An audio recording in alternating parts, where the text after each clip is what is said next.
Hi, my name is Steve McAvoy. For those of you who know me, there'll be some maybe who don't know who I am. This videotape is a story of a procedure I had done to better my health and my lifestyle in the long range so that I would have more longevity and pain-free. I was very much overweight. I decided to get a medical procedure to get it taken care of.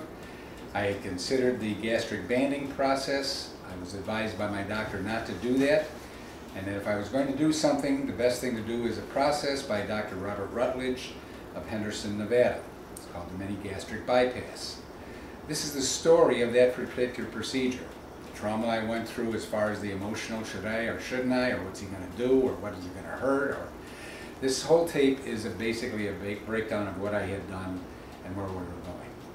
Dr. Robert Rutledge, you can find him on Google if you want, or on any website, Dr. Rutledge, space, Las Vegas, Mini-Gastric bypass.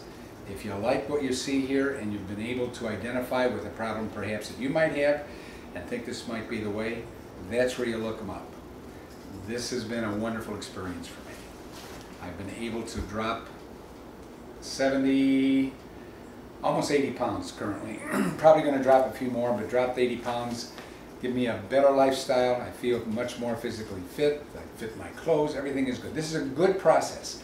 This videotape you're about to see is my journey from step one all the way to the end. The next scene you're going to see is me at a much rather bigger size and trying to decide if I'm going to do this. And then we'll go all the way to 6 months later when we terminate this particular tape. I hope it's valuable for you. I hope you learned something from it. If you're considering it, don't be afraid of it. It's the best thing you can do for yourself. So here we are, Dr. Robert Rutledge's procedure on me, Steve McAvoy, as of February the 6th, 2008. Thank you.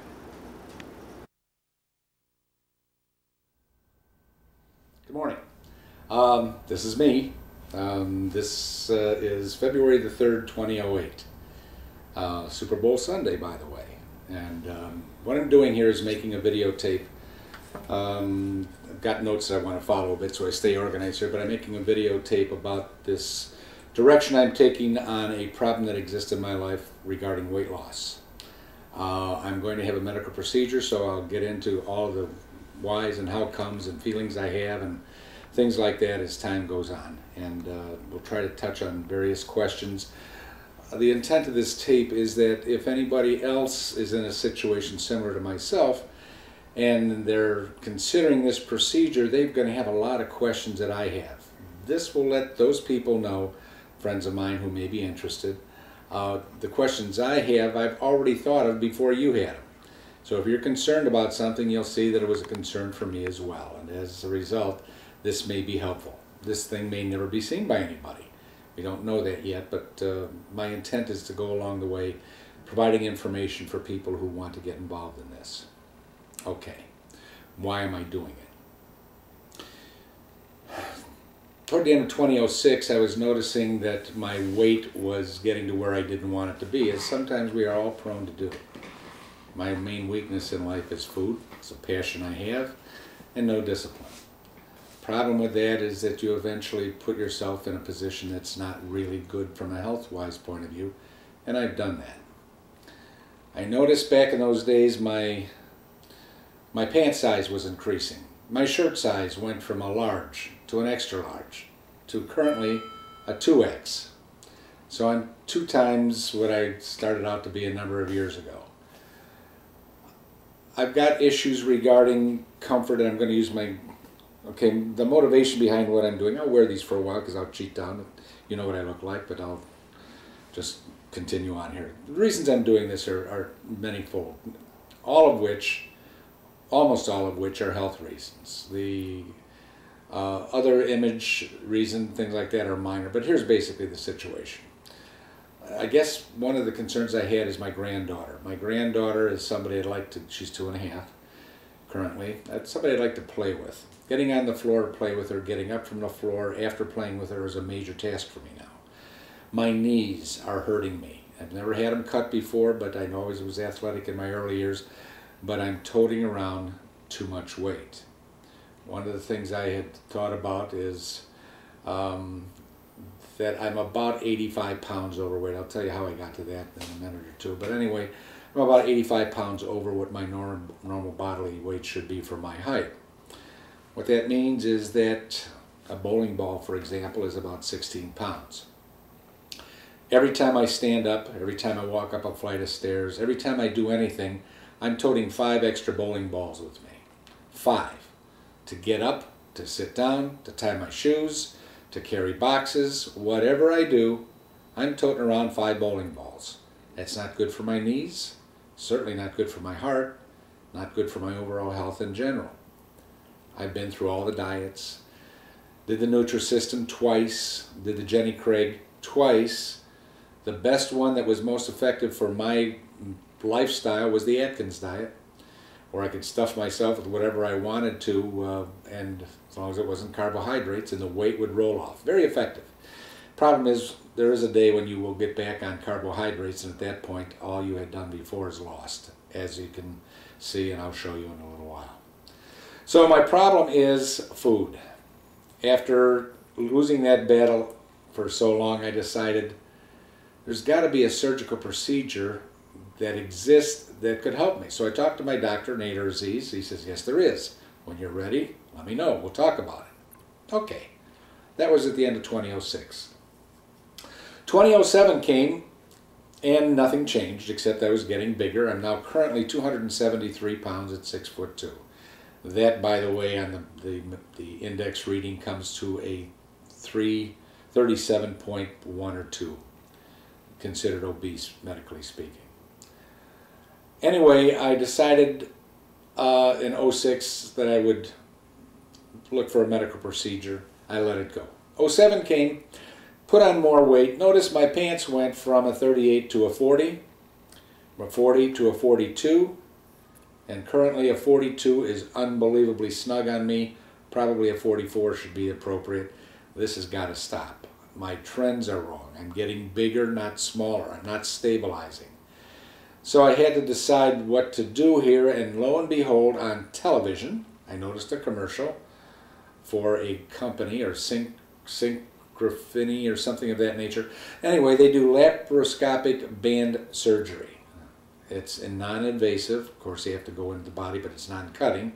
It's arthroscopic, and insert a belt, which it amounts to, around the top third of the stomach, and squeeze it shut.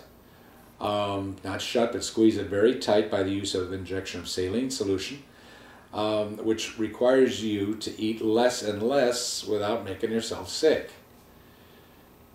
It sounded less invasive than anything that I was familiar with, the gastric bypass operation that everybody's familiar with.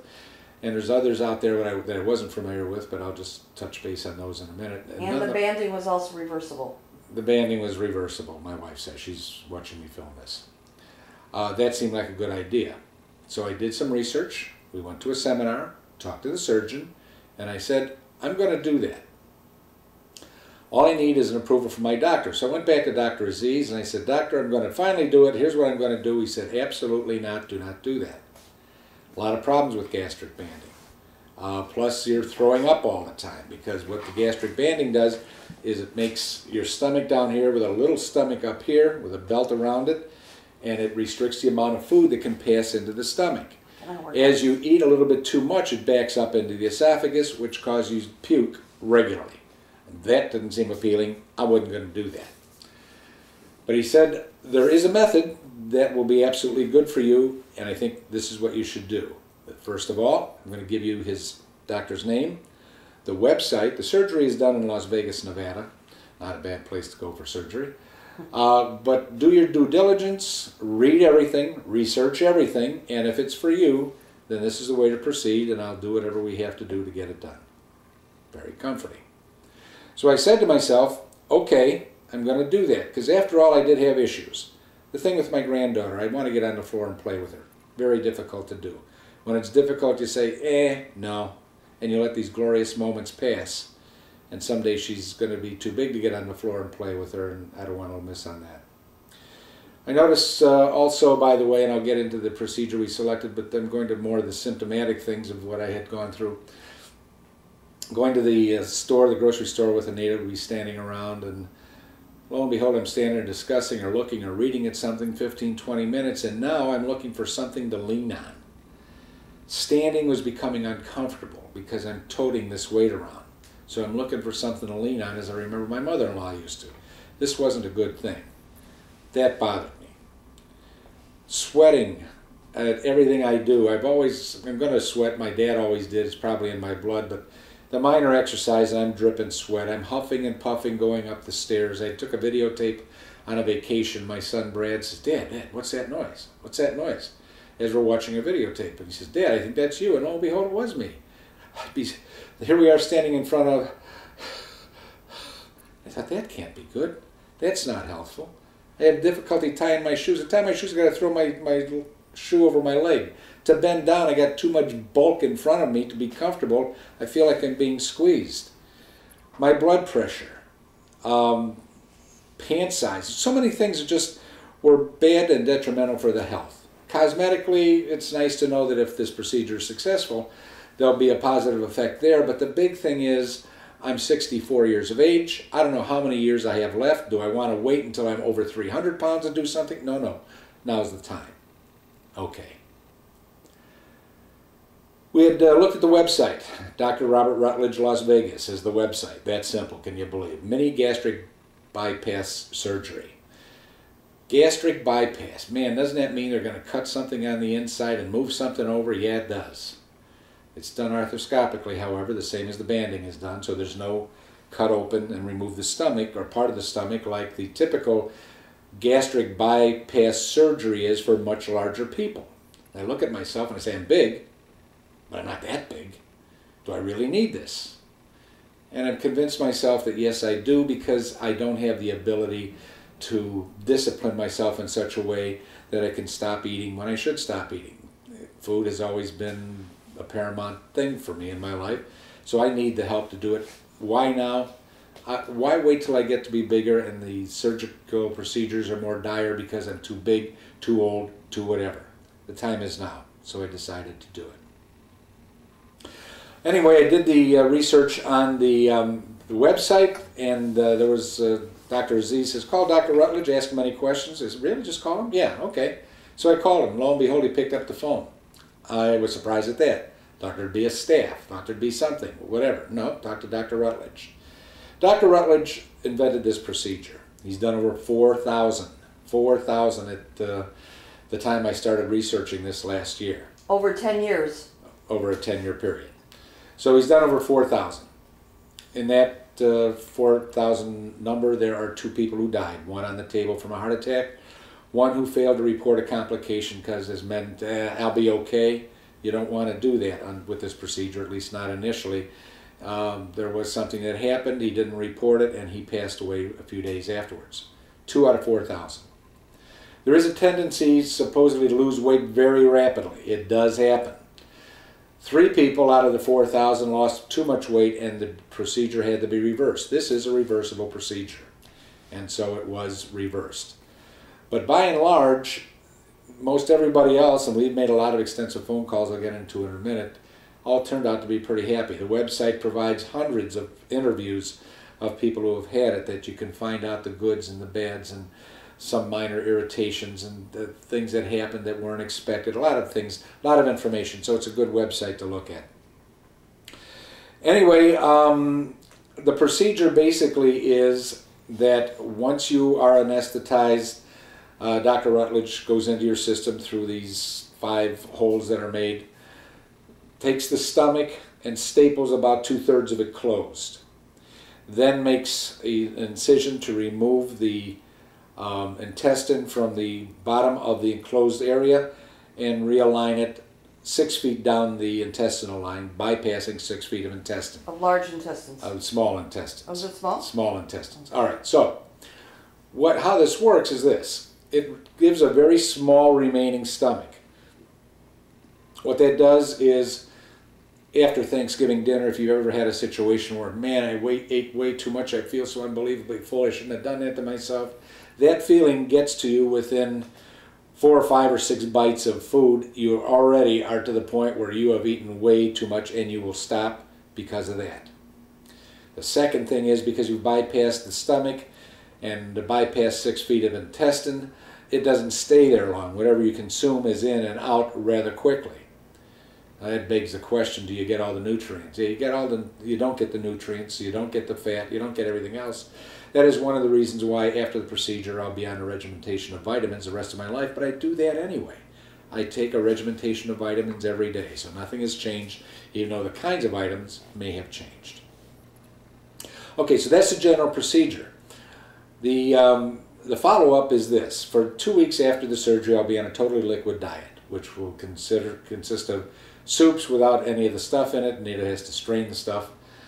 Yogurts, Gatorade, and V8 juice. Gatorade is a drink that was invented to replace electrolytes lost in athletic events participating in strenuous exercise. You are going to lose a lot of electrolytes because of what this does, so they have to be replaced. Gatorade will be my water of the day. I'll be drinking it like there's no tomorrow, and that'll be lifelong. I have no problem with that because I think it tastes good. That's good stuff. V8 juice, full of vegetables and minerals and proteins and vitamins and everything you need. Always loved it, never drank it. Why? Loaded with sodium. And as you know, people who have potential blood pressure problems and heart risks and things like that tend to be in a situation where the sodium is bad for you. So I never drank V8, even though I always did like it. This will be a good thing. I'll be back on V8 juice. I'll be drinking Pepto-Bismol for 4 to 6 weeks. I'll be drinking or eating Tums to coat the stomach. I'll be doing a lot of things, but the first 2 weeks will be liquid only. The next 2 months will be soft foods, like scrambled eggs, mashed potatoes, more yogurt, and other things. And after 2 months, I'll be on whatever I want to eat. Some restrictions, I'll get into that. But whatever I want to eat, only my brain won't let me eat more. That's good. And I'll be vitamin deprived, so I'll have to maintain my vitamin regimentation in order to be healthy. That's not bad either. Those are small concessions to make to get healthy again. They'll want you to they'll want you to eliminate alcohol. I'll have to check with the doctor on why to do that. They want you to eliminate things that I love, like processed meats, bacon, bologna, salami. Apparently, after this procedure, you have a greater chance than normal. Not a greater chance, let's say a larger chance, mean the same thing, than normal of contracting stomach cancer. Because of the nitrates. Because of nitrates in the system. You've got a new stomach that's been constructed in you, so they don't want you eating stuff that's going to do that. Now the likelihood is I never will. Instead of 1 in a million, I might be 5 in a million to construct that stuff, but why bother if it even has an opportunity to do something, I'll stop doing it. Okay.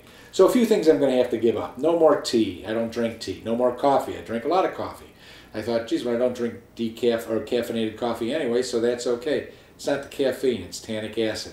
The biggest thing will be colas. No more Diet Pepsi, Diet Coke, Diet anything because of the tannic acid, not the caffeine. That will be tough to give up, but if I'm drinking Gatorade, why not? What's the difference? I'll drink that instead. So there's not a lot of sacrifices, but you got to sacrifice something to change your lifestyle. Get yourself healthier. Okay, I decided then I'm going to go ahead and proceed with the surgery, proceed with everything, and I got the manual as Dr. Rutledge had recommended I do. So I got the manual, started reading the manual, found out there are 13 different gastric procedures surgically done to enable to help you to lose weight.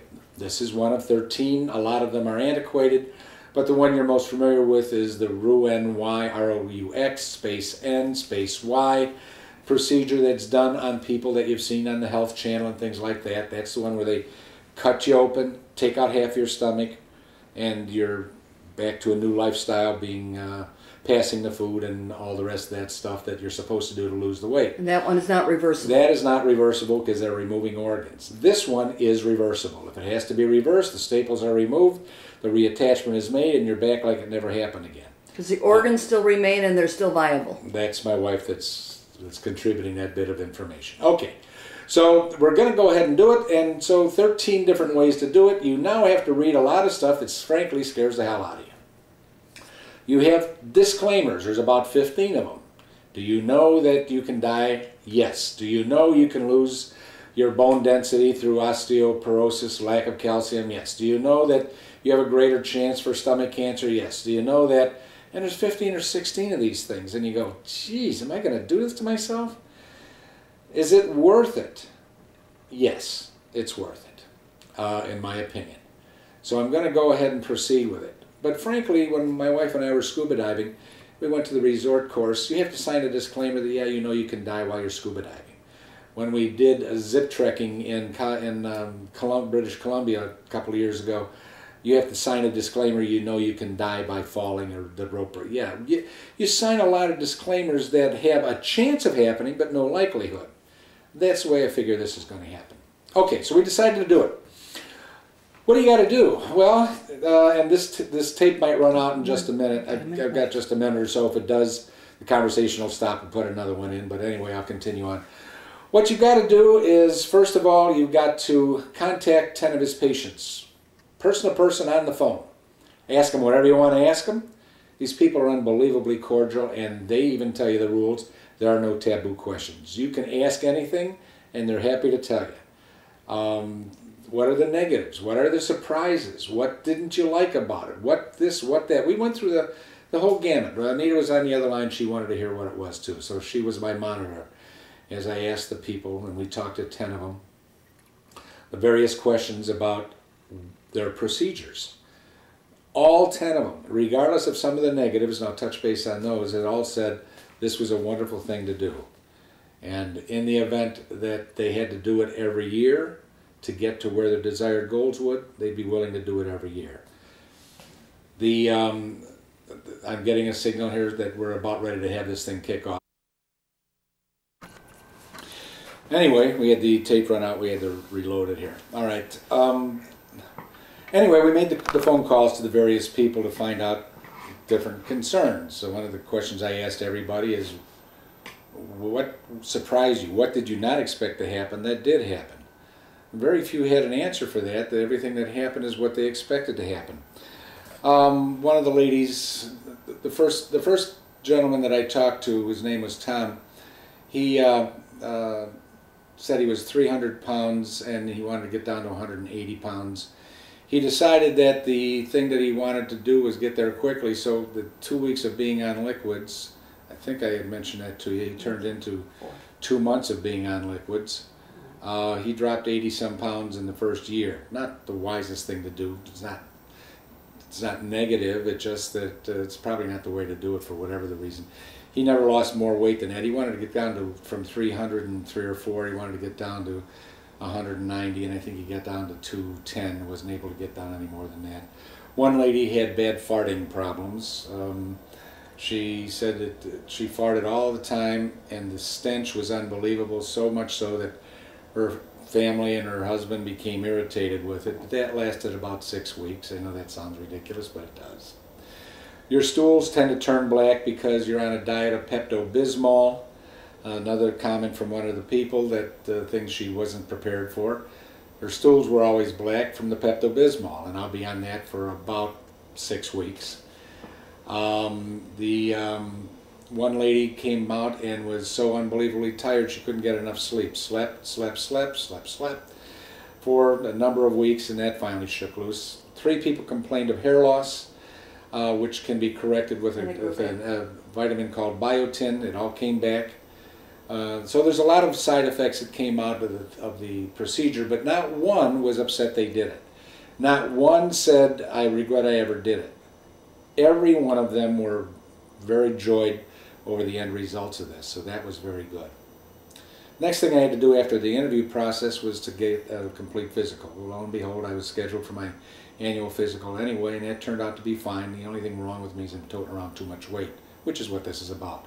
But everything else is okay. I'm on blood pressure medication. I'm on cholesterol medication. I don't have type 2 diabetes, but by the way, one of the benefits of this is that after the procedure, I should be off my blood pressure and cholesterol, and if I had type 2 diabetes, that would be gone too. So I don't know why it happens, but it happens with everybody. That's a good thing. All right, I got to refer to my notes again to get back on track. Psychological exam had to be done. So I thought I would go to a psychologist He'd interviewed me for an hour, $187 an hour. So, okay, interview for an hour and say, okay, this guy's good. Well, I went to the guy in 3 hours of interview. $550. That was a surprise. Didn't like it, commented on it, but when I got the results back, it was very thorough, very in-depth, and they have to make sure that you're psychologically capable for this procedure. It is a voluntary one. They want to make sure there's no depression afterward, or your personality isn't prone to be a depressed person, that you're mentally aware of what you're doing. I mean, he was asking me questions like what day of the week it is, and what's new in the newspapers, and what's going on around you, and stuff that sometimes, I guess, you look like a normal person sitting there, but you're really not intuitive or aware of what's going on. So they have to interview all that. They have to be satisfied that you're a viable patient for this kind of thing. Well, after all the time of going through this, the bug in the back of my brain was still saying, they're going to cut your insides. Do you want them to do that? Are you that bad? Can't you just do it by cutting back on your meals? No, can't do it by cutting back on my meals. I think I mentioned I've been through Jenny Craig twice. I've been through Nutrisystems twice and all of that. I don't have the ability to do that kind of thing. So, yeah, I'm going to do this. Was I nervous? Yes. Even ask my wife on a daily basis. Am I doing the right thing? Yes. Decided to talk to my friends about it, and the reaction I was expecting from most everybody was, what are you doing that for? A gastric bypass? That's for people that are way too big. You're big, but you're not that big. You don't have to do that, and I don't think you should do it. And you know what? I didn't get that from anybody. They were all saying, well, if it's good for you, then good luck. I hope it works out okay. Because apparently we have an image of ourselves that other people don't have. I didn't mention this is a redo of a previous tape, but nonetheless I mentioned that we were in Kansas City for Thanksgiving holidays. We stayed at a hotel. First time I was in a hotel with mirrors, 360 degrees around the bathroom. I looked at myself while I was standing there urinating. I was standing in shorts only, and I saw myself from the rear for the very first time in full-blown, top to head to bottom reality. I couldn't believe that that's what had happened to me, what I had let happen to myself. Even when I play golf, we'd be sitting there at the tee and some guy say, okay, let the big guy hit. Me. Never thought of myself as the big guy. When I was younger, I was tall, never big. I become big. So my friends, as they've started to tell them I'm going to do this, surprisingly, nobody was against it. Cautious. Why isn't this more widely known? Why is this only done in 2 spots in the country? So many questions, and I'll find out the answers to it. But the big things were, I need it for my health. I'm not capable of stopping the eating to the point where I'm going to lose weight. I don't want to be this size anymore. For the discomfort of showering, bathing, everything else that goes along with it, and for anybody watching this, you're going through the same thing. Time to stop. So I'm going to go ahead and go with the procedure. I'm looking forward to it with mixed emotions, because yeah, I'm going to be sitting there with the needle in my hand ready to be anesthetized, and I'm going to be saying to myself, my God, do I really want to do this? Yeah, I really want to do this. My wife thinks I should. That my doctor thinks I should. That's the big important one here. He's helped me through another difficult time in my life, so I have a lot of faith in his judgment. He thinks it's the right thing, so I'm going to do the right thing. Okay, yeah, my wife is signaling here. Show the manual, she says. Okay, this is the manual that we had gotten. It's about half an inch thickness, about 139 pages. We've gone through everything and underlined, and just a lot of research on it. This is the manual that if you want to get involved in this, you have to get. It shows all the disclaimers you're going to have to sign. It shows all the various things that you have to look forward to. So we're going to be doing that. And a lot of homework on the wife's side. Yes, she did a lot of typing and things like that, pages on it. If you have a wife or a significant other in your life who's going to do it, great. If not, you're going to have a lot of work to do. Which brings to mind another thing. When I first looked at this, I thought, Jesus, this is cumbersome to get through. You got to do an awful lot of crap to get to the point where you're going to have surgery. I don't know if I like this. Well, in retrospect, it's the right way to do things. This is a voluntary procedure that could be dangerous, as any surgery can be. You better be damn sure you want to do this. So you're going to have to do a lot of research, you're going to have to inconvenience yourself, you're going to make phone calls, you're going to do a lot of things you never thought you'd have to do. It should be cumbersome. It's important that this is a decision you want to do. And this removes a lot of the doubt by going over it and reading more, reread the manual, do a lot of things. That's what you've got to do to get to the procedure we're at right now. So this is Sunday. Tomorrow is Monday, February 4th. We are headed to Las Vegas. We'll check into the hotel. They have, St. Rose Hospital is where this is going to be done. They have an arrangement with the some of the hotels in town, some casinos, some regular hotels. We're staying at Sienna Suites along. Sienna Suites, not a casino. Where we'll be able to get a break on the weekly rate. But they have a kitchen, what was the important part. Yeah, they have a kitchen, so we're going to be straining foods and soups and stuff like that while I'm doing this. Tuesday, the day before surgery, there's a seminar, if you will, with Dr. Rutledge and four other people are going to be going through this.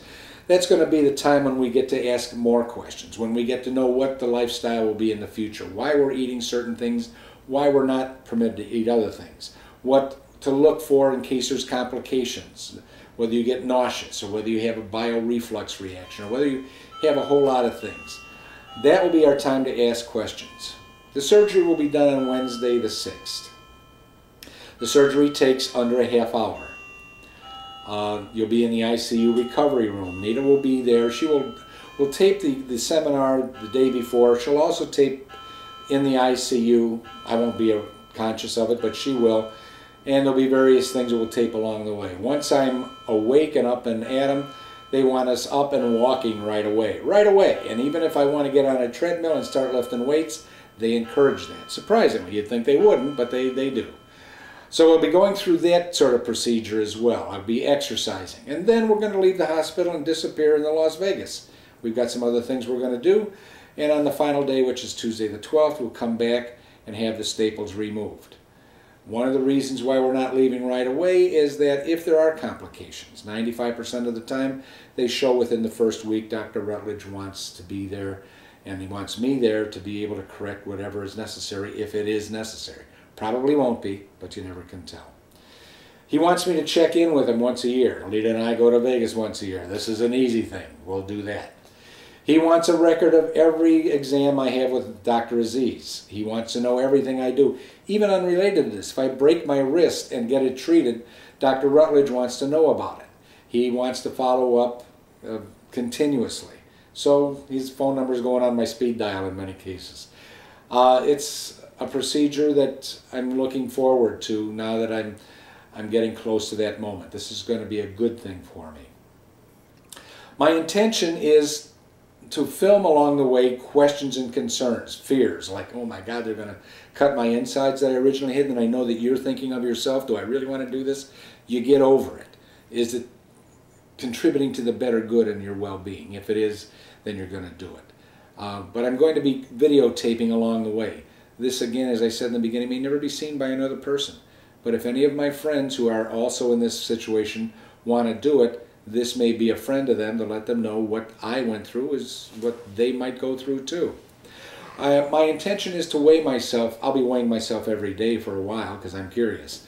But I'm going to weigh myself on camera every Sunday for the next 6 months. So until August, I'm going to be weighing myself, and Nita will be photographing the body changes as we go through this. But as of right now, what I think I'm going to do to finish off this second disc is I am going to stand and remove my shirt, and I'm going to drop my pants, I've got underwear on of course, to be able to see what the current size is at 273 pounds. Those of you who knew me when I was very slender and athletic may be aghast, but nonetheless, that's what I'm doing for. Okay, I want to get in the background here. This is a profile of what's become of my body. As you can see, I'm carrying too much weight up front. I've got a pouch hanging over my elastic. Not good. Developed handlebars. Not good. My back is as big as a linebacker's, and I don't play football. This is not what an insurance man should look like. Anyway, we're going to be videotaping this with the weigh-ins on a weekly basis every Sunday for the next 6 months. Hopefully there'll be a drastic change in everything that I'm going to be doing. And if this video turns out to be a useful tool for any of you people who are considering doing this in the future, then the goal is accomplished as to what I wanted to do with this. No, it's not going to be commercially marketed or any of that. This is to help friends who might be considering the very same procedure. So, until the next time we turn it on, I'm going to sign off, get ready to go to be with my buddies for Super Bowl. We're going to have roast beef and a bunch of junk. This is the last day, the last. After that, I'm going to hold to this. I'm going to stay with it because it's better for me, better for my family, better for my friends. So we'll see how it turns out. Thanks for listening. Bye. Former diabetics in here, so that's kind of fun. And we probably have a few other people who will be coming in later, but we do like to videotape. And that's a big issue because obviously we have the potential. We have the potential for breaching your privacy. And so we have to talk a little bit about that and tell you what our plans are and how we'd like to deal with that, things like that. If you've ever been to the regular doctor visits, you know that that's always private and confidential. You know, you're not going to meet in a public group like this. On the other hand, we do meet in kind of a public group, and we think there's a tremendous advantage. And especially this morning with 1, 2, 3, 4, 5, 6, 7, 8 post-op patients here. For those of you who are thinking about surgery, we think there's just an unbelievable opportunity and advantage. But we have to recognize that our practice, the standards of medical care in the United States and the federal law in the United States says we may not dare to breach your confidentiality. So if you were to come and visit me, I would need to confidentially, escort you back to a room, maybe even exclude your family, and then we would talk about your medical problems.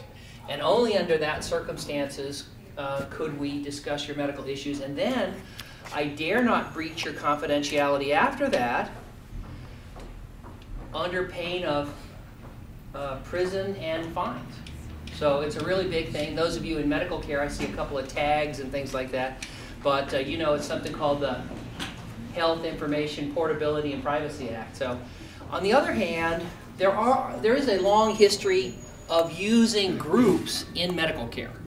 And we do use that a lot, and we like it in some of the other circumstances. So you can think, of course, of AA, Alcoholics Anonymous. And there's a tragic, personal, potentially importantly private issue where people talk in a group and they're open about their problem and they support one another. And of course that's been tremendously successful for that difficult problem. Good morning, come in. Similarly, like prenatal visits, of course, because of that celebration, that's always open, and you'll have prenatal classes and things like that. So there is a history of selective use of public meetings for your visits with the doctor or talking about medical problems. And we are founded on use of that kind of public meeting, of being in public and talking about it. And as I say today, you have a tremendous opportunity to be here with 8 post-op patients, and we're missing your member of the dynamic duo here, maybe 9 or 10 people who are post-op. So we would like to do that. We think you should do it, but we can't do it without your permission. So this is a long preamble for me to ask for your legal permission to talk to you in this group with one more comment, and that is you might still have something personal and private that you don't want to talk about. And if that's the case, even though you participate in the public meeting, if you have something that's personal and private, keep that to yourself and don't bring it up in this public group. So if that's all right, that's the way we're going to run this morning's clinic, and so may I have your permission to go ahead? Yes. Yeah. Thank you very much, and I apologize about that long introduction, but I just hate going to jail. So. We hate belling them out. That's right. Hello. Yeah. Now we have some folks here of kind of different groups. We have people who just had surgery last week, and we have people who've had surgery in the past. Good. And then we have people who are going to have surgery this week. Good. And then we have people who just wandered in thinking that this was a showing of a nude model, or they just got lost by mistake here. And so we have different groups, and it turns out by looking and working the clinic, I think we can all kind of benefit from this. Now, early playing. Yes. Okay, so we're going to do your discussion first, if we may. Could you give us a quick summary how you're doing? I'm doing great. Do you want to be on tape? It doesn't matter. Would you mind? We'd appreciate it for somebody else. You can give a shout out to somebody in Toronto. Yeah. I had a little bit of a hard time. I was not too happy for the first 3 days. Really sore, and probably the other end of the spectrum. But now, I had chicken last night. I had noodles last night. I just have to chew everything. Like, I called Sandy because I was hungry right away. But this morning it was 16 pounds. You've lost 16 pounds. 16 pounds. So. And the hospital was amazing. That's the biggest thing. The people at the hospital were the best. We're from Canada, and we have a pretty good healthcare system. And this made ours look pretty. It was really excellent, and you can, if you don't mind, the nurses took good care of you. they did amazing from the beginning. If you want to look at the camera and say thanks to them, we'll tell you. Look at that. Yeah. Pamela was great with Pamela, it. all right. Pamela checked us in, and then she was. Right. She was great. So. Yeah. So now I'm ready to have these staples out. Right. That was the hardest part after. Whole Foods is amazing. Yep, love Whole It's great for takeaways. So, are you going to take these out? Absolutely. I'm sorry. I was letting you finish talking before I jumped up. So this morning it started bruising. Actually, I wasn't bruised at first. I think that's pretty good for being stabbed 5 times. Yeah. Well, I called you, and that's what you said to me both times. Every time I called to complain.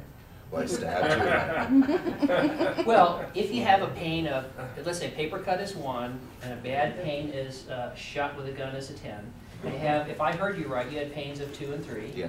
And that's unfortunate, but for major abdominal surgery, I'm still kind of okay with it. And this one, I have left a lot of T-shirts in the garbage in the Because hotel. often we'll have some bloody fluid come out. Yeah, this one was the bad one, but it's good now. stuff. Yeah.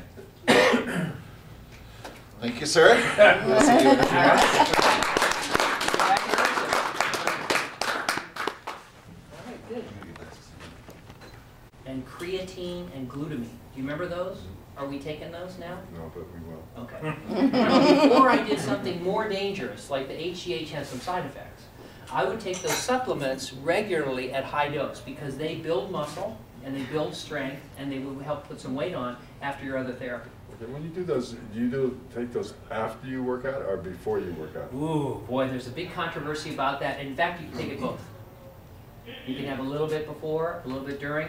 There's actually some recent research, instead of spending all this money on getting to the GNC store and buying the special proteins and all the rest of that, you know what they say now? They did a study at one of the research centers. They said they just drank skim milk post-exercise.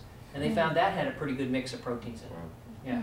But now you could have a problem with skim milk because of the lactose, so you could fix that by the lactate or getting some lactose-free milk. That's called lactate milk. Everything else is fine. Went and played 18 holes of golf, no problem. You know, I haven't done that in years. Oh, really? Yeah, Good. enjoyed that. Can't wait to get back out there and do that again.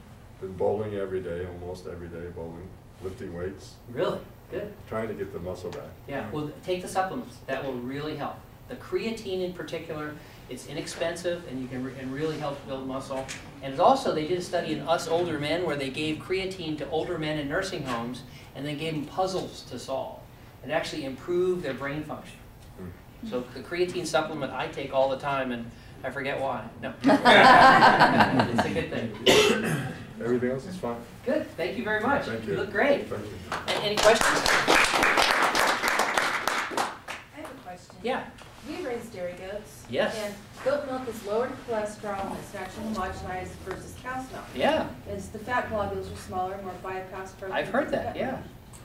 My question is, because we can make our own cheese and our own yogurt and all that stuff from our goat milk, would it be just a trial and error thing? Well, it still has lactose in it, right? Yeah, but Okay. the lactose are different chemical compositions from cow's milk. So people who have lactose intolerance with cow's milk can drink goat's milk. Really? Yeah.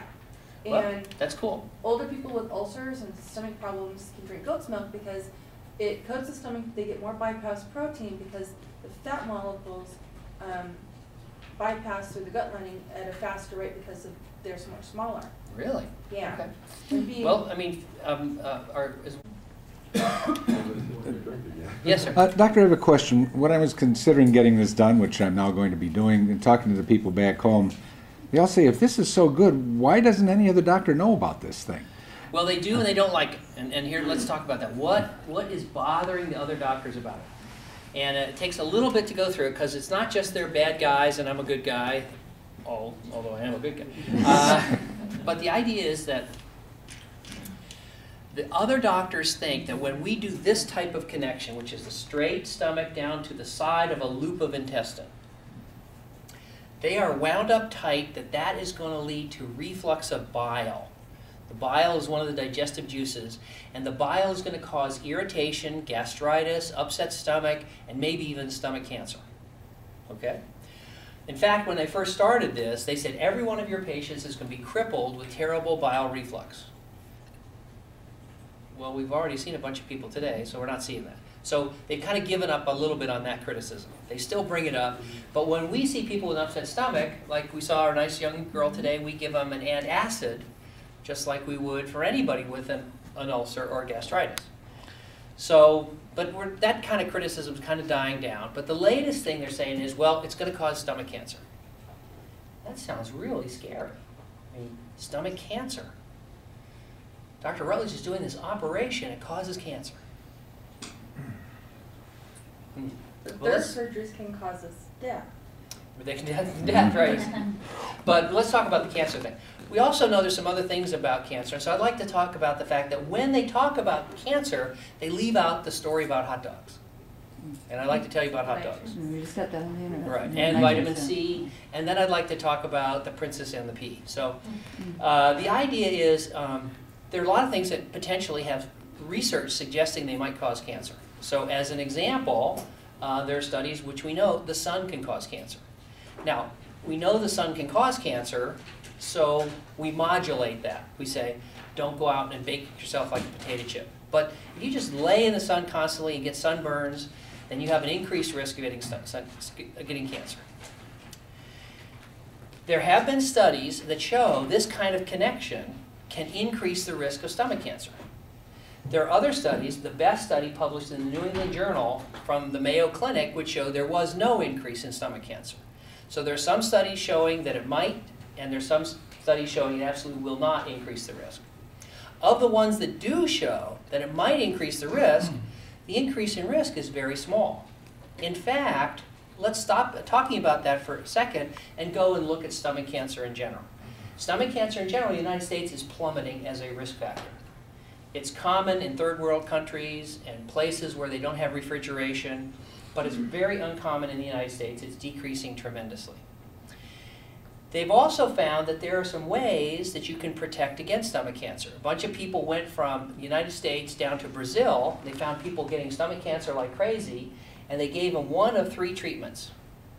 They gave them a course of antibiotics against that H. pylori bacteria, and their stomach cancer went away. They gave them a tablet of vitamin C, 30 milligrams a day, in other words, nothing, and their stomach cancer went away. Or they gave them fiber tablets, and their stomach cancer went down. The other thing is that we know that there are some things that cause this type of stomach cancer, and they are smoking cigarettes, alcohol, and particularly nitrates in food, like hot dogs. When you look at nitrates in deli meats and hot dogs and things like that, those things are 100 times more likely to cause a stomach cancer than is gastric surgery. So, if you have an intense fear of stomach cancer, one option is just to not have our surgery. We're okay with that. When we look at it, though, we see that we're kind of less dangerous than a hot dog. And we know that there are a lot of things you can do to protect yourself against stomach cancer, which is eat a healthy diet with lots of fresh fruits and vegetables, take some vitamin C, take some antacids that tend to kill the H. pylori, and when we weigh all the risks of weight loss surgery, we think it's a very reasonable thing to do. But good, honorable doctors, when they look at all that research, they say, well, we want to do a Roux-en-Y. I've done Roux-en-Ys. I don't like Roux-en-Ys. And I think they have a higher death rate, a higher complication rate, a higher failure rate, a higher risk, and higher difficulty in revising them. So I don't like Roux-en-Ys. Well, the two questions. The hot dog thing that you're talking about. You don't want us eating that kind of processed food with nitrates. Now, is that because of the new stomach we have? Or are we at a greater risk because of the new stomach? Or is it just you don't like the hot dog? Well, we don't know about the risk. As I say, you could read the literature in several ways. Mm-hmm. You could read the literature and say, oh my goodness, there's a slight increase in risk of stomach cancer. You can read the literature and say, oh my goodness, I don't see any increase in risk. But either way you read it, there's no question that hot dogs increase your risk. But the question is, it's slight. So you don't see people running around with signs saying ban the hot dog, danger, warning. You don't see people chaining themselves to the meat plant thing in Safeway going, stay back, there's hot dogs in here. I mean, deli meats have been shown, because of the nitrates, increase your risk of stomach cancer. But more so because of the procedure, or the same percentage as people who don't have it? Well, again, it depends. Is the procedure going to increase the risk? What we say is, let's imagine, at worst case scenario, that the surgery slightly increases your risk of stomach cancer. Well, then why don't you be smart? Don't eat so many hot dogs, because we know that increases your risk. And eat a healthy diet, because we know that decreases your risk. That's kind of our advice. The details of whether this and that, we know that there is some research that says there's a slight increase in risk. We're not happy about that, but we also know that there's a slight increase in risk, a moderate increase in risk if you eat hot dogs. But you don't see a worldwide, a campaign to stop eating hot dogs and deli meats. So there is some data that suggests there's an increase in risk. We would say avoid things that cause stomach cancer, do things that help protect against that, and the MGB is a good choice. But every medical choice, every medical treatment that you take has some risks and benefits. There is a possibility that there's a slight increase in risk in stomach cancer 20, 30 years from now, and there's some good research on telling you how to protect against that. So why don't you follow that? Right. Especially if you're worried about stomach cancer, don't eat hot dogs and deli meat that have nitrates. Eat a fresh, healthy diet, and take some of the antacids, and go ahead and kill the bad bacteria with a little bit of Pepto-Bismol. Okay. All right. Very good. They don't taste as good post-op either. What, the hot dogs? Right. Seriously, I tried it, and it really makes my stomach upset. You feel like, oh. But you still have hamburgers. I like hamburgers. And there's but nothing. That's totally different. A hot dog, you just feel, oh, after. But hot dog with sauerkraut and chili. Oh yeah. Oh. Yeah. And the Tony burgers are good. And you don't see people out in front of the hot dog shop going, cancer, cancer. So the other doctors are not bad guys for disagreeing with our approach. Yeah. They feel when they weigh all the evidence, they don't want to do the MGB. When we weigh all the evidence, we see, when I was coming in this morning, I had 3 phone calls from people with Roux-en-Ys, failed stomach stapling, and 1 band patient. That's just this morning coming to work. Okay? The MGB is very easy to revise, is very effective, it has a lower complication rate. Look at the patients you see here. Then I'll shut up. One more. No, this is good. One of the things that the spirit of what I just asked that question is not so much that the doctors back home disagree with the procedure; they've never heard of it. I was considering the banding procedure. I was about ready to do it, and my doctor said, "No, stop. Go to see Dr. Rutledge." But the guy that we talked to on the banding never heard of your procedure. My doctor's friend, who works in the same hospital, never heard of the procedure. I'm just wondering why they haven't heard of this. This thing seems like it's too good to be true. And yet, many of the doctors in the business never even heard of this. And I'm wondering what the problem was there. It's something new. Well, the other doctors who do my kind of surgery are skeptical of it, and they've been skeptical about one thing after another. When I first started, they say, well, when I started 10 years ago, I said the surgery takes 30 minutes. Well, they were doing 6-hour open surgeries, and they say, clearly he's fibbing. Actually, they used different terms. And